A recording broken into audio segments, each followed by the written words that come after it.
지금도 제가 이거를 좀 내려놓고 무거우니까 조금 뒤로 물러서 멀리서 볼까요?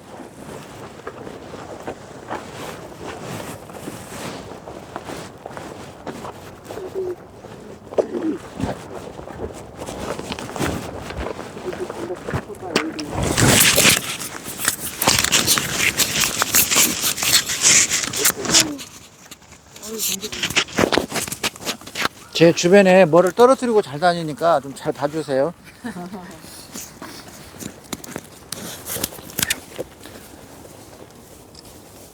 시작했습니까? 자, 지금 선생님들이 와 계신 곳이 우리가 아까 반대편 저쪽에서 여기를 바라봤어요. 저 한번 보세요. 누 2층 누 보이죠? 그래서 지금 잠깐 올라갔다가 앞에를 성 밖을 내려다보고 내려오세요. 저 위로 올라가서 양쪽으로 저 위로.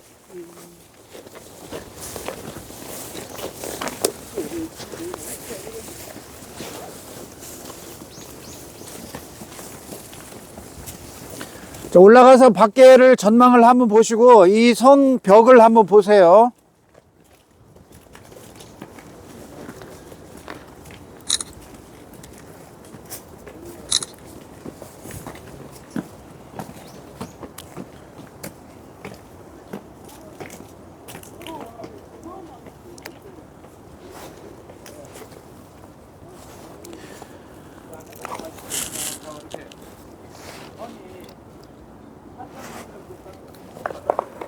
자, 오사카 성벽을 여러분들이 보면 어마어마하죠. 아래에서 내려다보면 해자가 얼마나 위협적인지도 알 수 있고, 또 적이 공격해 온다면 이 높은 데서 해자를 건너오거나 저 아래에 있는 상대방을 공격하기가 아주 유리하고, 그래서 방어적인 측면에서 절대적인 요새가 됩니다. 그렇게 시야를 넓히 보셨으면 이제 내려오시고요, 아래로.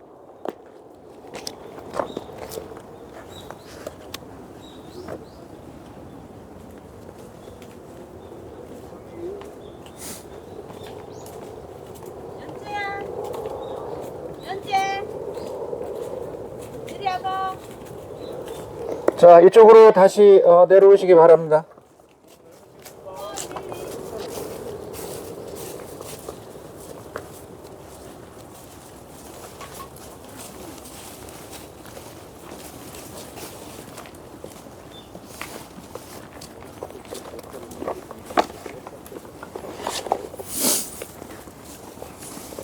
갖고 계신 교재는 197쪽을 펴주시면 되겠습니다.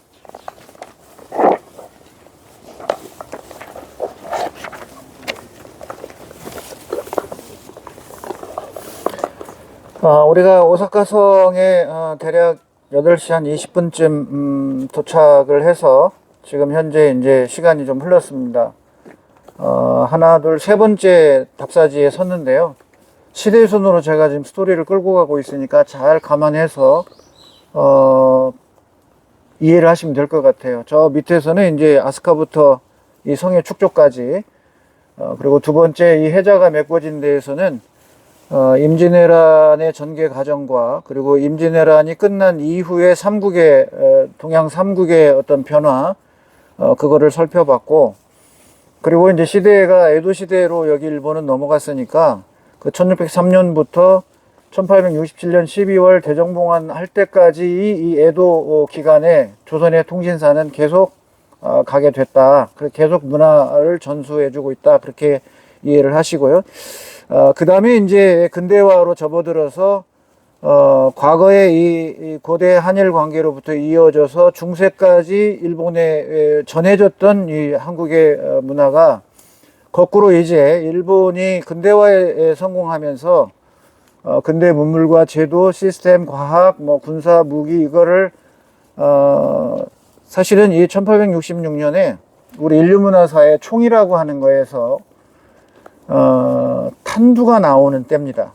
탄두가 나와서 그 탄피에다가 화약을 넣고 앞에 탄두를 넣어서 뇌관을 치면 탄알이 빠져나가게 하는, 이게 근대의 어떤 상징적인 하나의 발명인데, 또 이 후장식 격발총을 탄알이 들어가서 쏘고 나오면 다시 이 장전해서 쏘는, 우리는 이때 계속 화약 넣고 탄 넣고 막대기로 막 눌러서 압축해서 밀폐시키고 심지에다 불 넣고 거기다가 화약가루 묻은 데다가 그거를 대고, 그러면 이제 그놈것이 안에 들어가서 내부에 이 화약을 태워서 압력을 생긴 뒤에 쇳덩어리 총알이 나가게 되어 있는 총을 그때까지 우리는 쓰고 있었단 말이에요.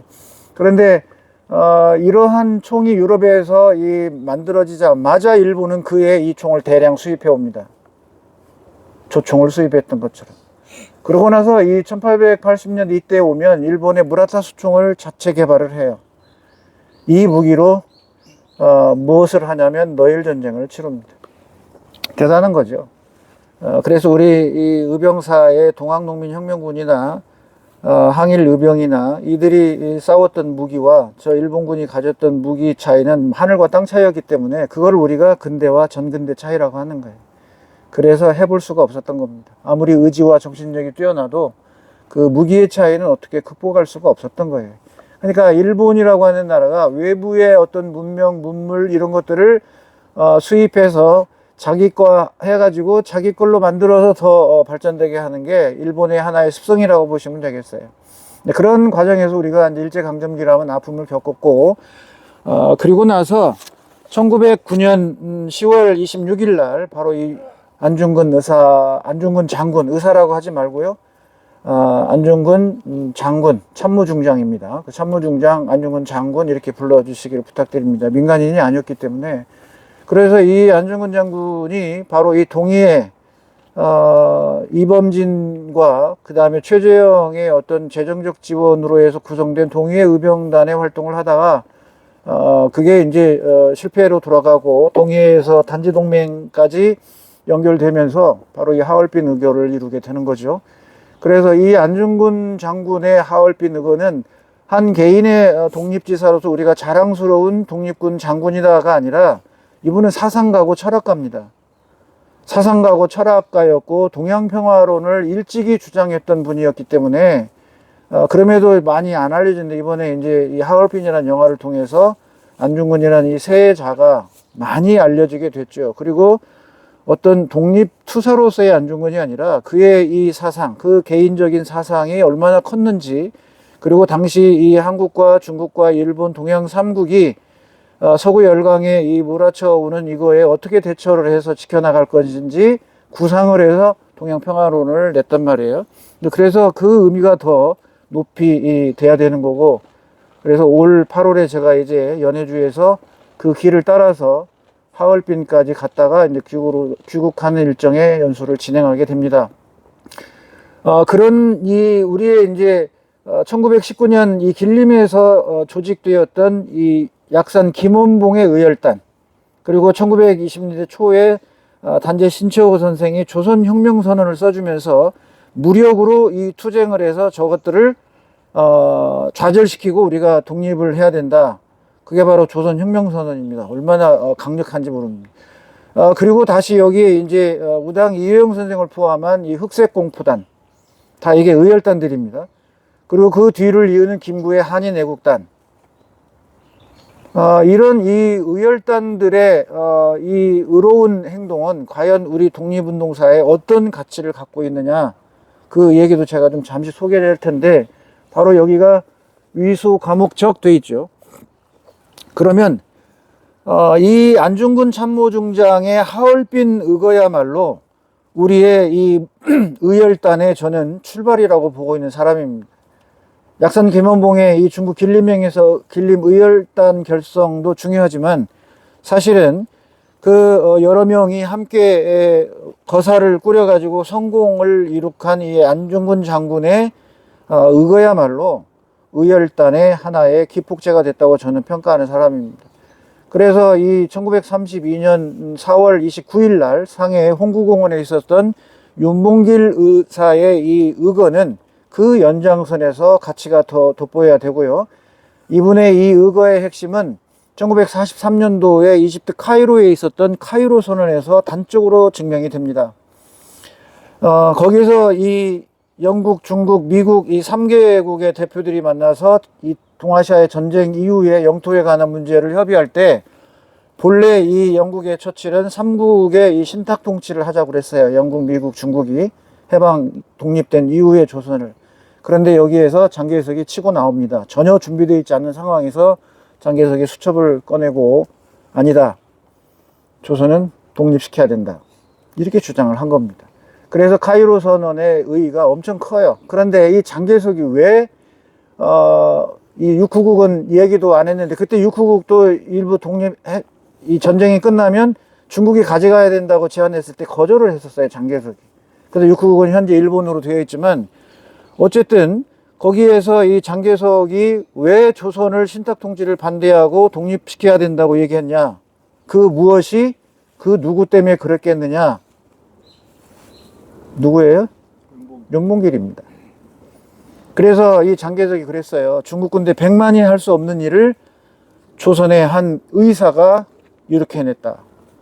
얼마나 대단한 거였어요. 그러니까 의열단이라고 하는 이 특수한 소규모의 이 정예의 의사들이 무모하게 자기 목숨을 내던지면서 죽은 게 아니고 이들의 희생이 있었기 때문에 그 당시 국제관계에 영국과 미국과 중국의 그런 카이로 회담에서 그게 의제로 갑자기 튀어나와서 훗날 조선의 독립을 보장하게 되는 계기가 됐다 그런 얘기입니다. 그러니 윤봉길 이 의사의 상해 홍구국원의 투척은 어마어마한 역사성을 가지고 그 가치도 엄청나게 크다고 하는 걸 우리가 알 수 있다 그런 얘기입니다.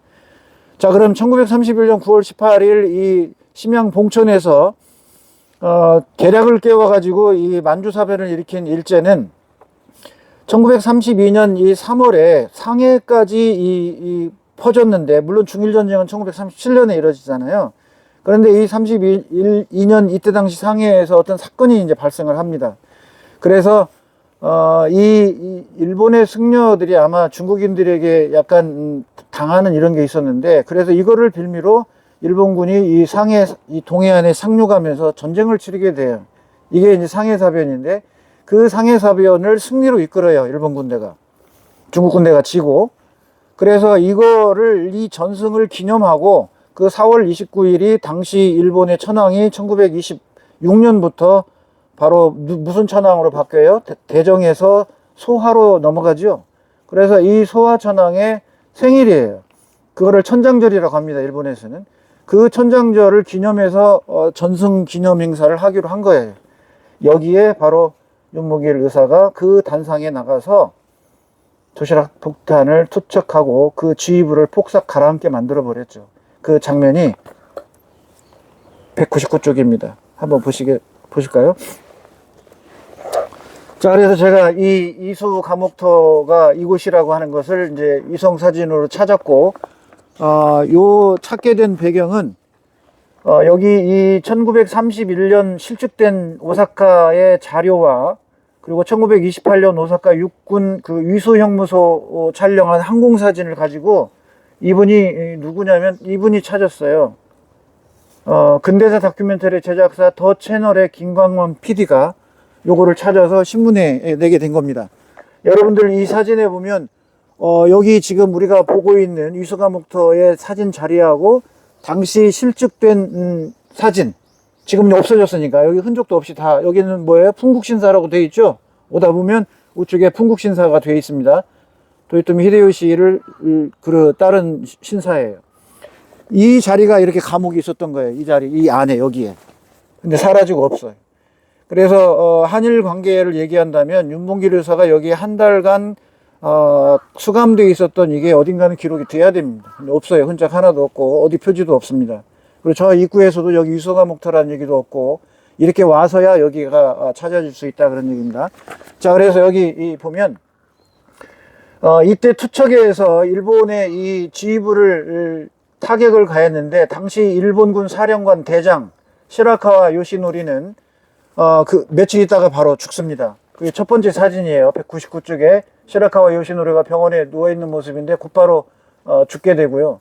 해군 중장 노무라 기치사부로, 육군 중장 우에다 켄키치, 그리고 주중공사 시게미스 민단장 가와바타는 그 자리에서 식사했습니다. 총영사 무라이, 이렇게 쭉 되어 있는데 요 다섯 사진 맨 아래는 윤봉길 의사가 끌려가는 장면이에요. 일본인이 아닙니다. 그래서 이렇게 엄청난 타격을 가하게 됐어요. 안중근 참모중장은 본인이 거사를 하고 자결 시도를 하지 않습니다. 왜? 이토 히로부미의 이 조선 침략의 실상을 만천하에 공개하고 서양의 이런 나라에 홍보를 함으로써 조선의 독립을 이끌으려고 했던 의도였기 때문에, 끝까지 살아서 법정에서 재판에 서려고 했던 의도였기 때문에 자결하지 않았습니다. 그러나 윤봉길 의사는 그와 달랐어요. 자결을 시도했어요. 그런데 체포된 거죠. 자결 실패가 되고, 이렇게 해서 이 상해 사령부에서 사형 선고를 받고 거기서 처형하게 되면 엄청나게 이 조선의 독립지사들에게 어떤 그 기폭제, 발화제가 돼서 더 일어날 걸 염려해서 우편 수송선에 비밀리 태워가지고 바로 이 효고현 이 세토네를 통해서 효고현으로 와가지고 거기에서 이 오사카에 도착한 뒤에 이 성 안에 있었던 오사카 성 위수 감옥으로 옮겨온 겁니다. 바로 이 안에 어딘가에 윤봉길 의사가 한 달간 머물렀던 곳이 됩니다. 이렇게 해서 1932년 11월 18일 이송대원 이 윤봉길 의사는 여기에서 한 달간 머무르게 되고요. 그러고 나서 한 달 뒤에 12월 18일 아침에 그 떠날 때 얼마나 어떤 심정이었을지 우리가 한번 상상을 해보는 거예요. 그러고 나서 이시카와현의 가나자와라고 하는 저 북동쪽에 있는데요. 노토반도 지진 난데 그쪽에 있습니다. 거기로 기차로 수송해서 갑니다.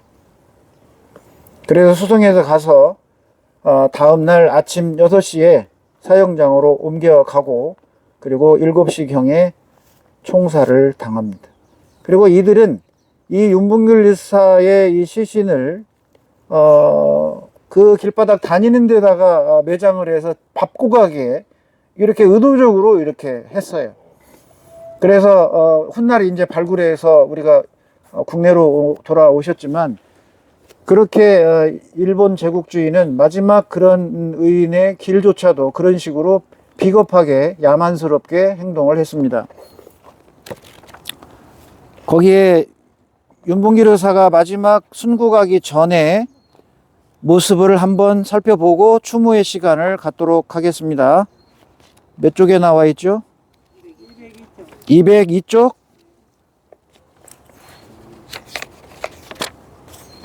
이 사진입니다.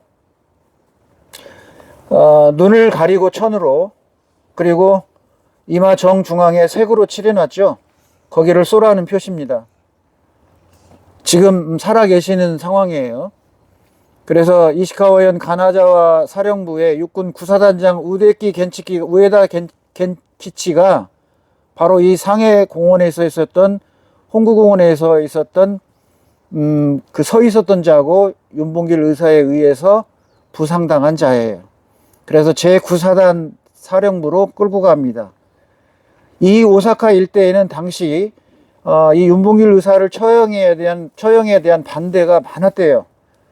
뭐 또 돌고. 그래서 그게 불안하니까 다시 이 윤봉길 의사를 이시카와현의 가나자와로 옮겨간 겁니다.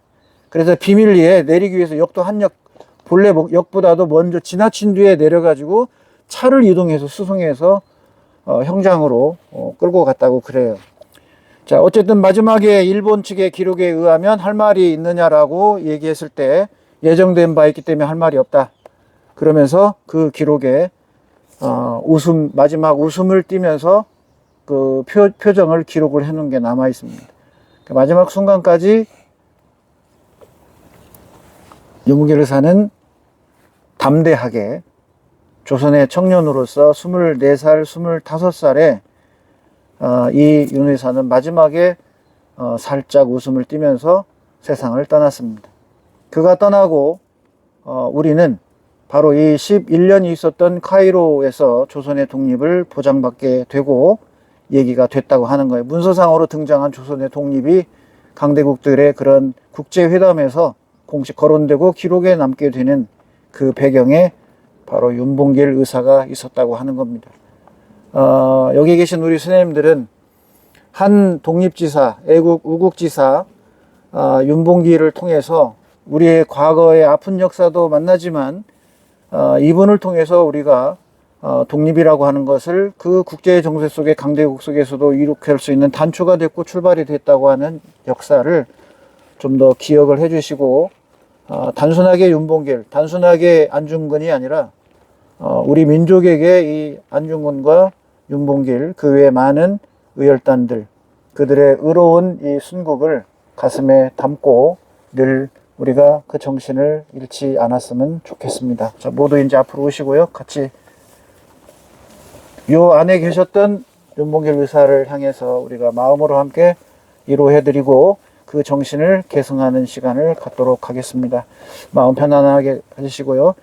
이 안에 그 감옥도 깝깝한데 그 남쪽의 성벽의 천리길에 그러한 가파른 성벽의 해자가 보이는 이곳에 저기는 올라가 보지도 못했을 거 아니겠어요? 요 안에 감옥이 있었을 거니까 그런 윤봉길 의사를 생각하면서 묵념을 올리도록 하겠습니다. 일동 묵념.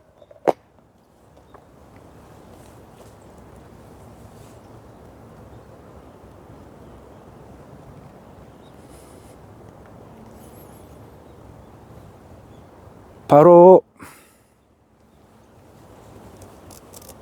자 이제 이쪽으로 이렇게 서주시기 바랍니다. 사진을 찍도록 하겠습니다.